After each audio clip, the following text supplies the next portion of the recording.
हमसे यही बोला था, कभी तुमने बकरा कटते हुए देखा? ये दोस्ती का दिखावा करके अपने अंदर पनप रही नफरत को शांत करने के लिए गद्दारी पर उतारू हो जाते। दरअसल इन जिहादियों ने पहले सूर्या को चारों तरफ से घेरा और फिर उससे पूछा, क्या तूने बकरा हलाल होते देखा है? जैसे ही सूर्या ने कहा नहीं, तो तुरंत असद ने चाकू निकाला और सूर्या के पेट में घोंप दिया।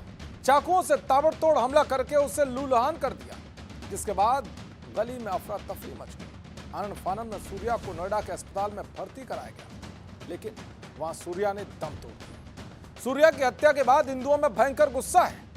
हिंदुओं ने सड़कों को घेरकर इन हत्यारों के एनकाउंटर और इनके घरों पर बुलडोजर चलाने की मांग की। सूर्या की डेड बॉडी को रखने के लिए फ्रीजर मंगाया गया है। परिजनों का कहना है कि जब तक आरोपियों का एनकाउंटर नहीं किया जाएगा, तब तक शव का अंतिम संस्कार नहीं होगा।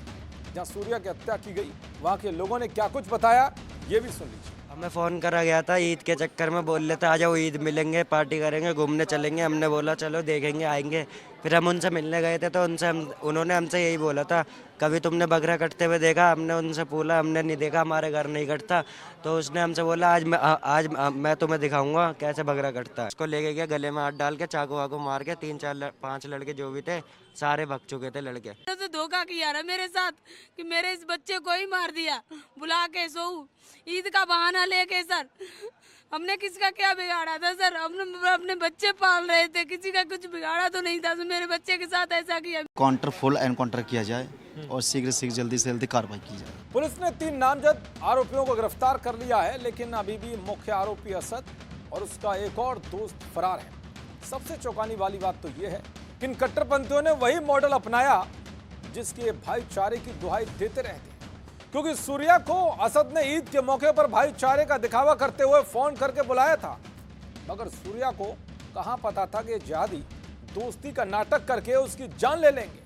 ऐसे में सवाल यह भी है कि जो लोग गंगा जमुनी तहजीब की बात करते हैं, बात बात पर मोहब्बत की दुकान चलाने की ठेकेदारी करते रहते हैं, वो लोग सूर्या की हत्या पर मौन क्यों हैं? ये लोग इस हत्या की मजम्मत करने के लिए सामने क्यों नहीं आ रहे? क्या एक ही तरफ से भाईचारे की बातें की जाएंगी? और यह भी गंभीर सवाल है कि इस जहादी और गद्दारी सोच पर रोक कैसे लगेगी? कब तक ऐसे हिंदुओं को बकरा बनाकर हलाल किया जाएगा?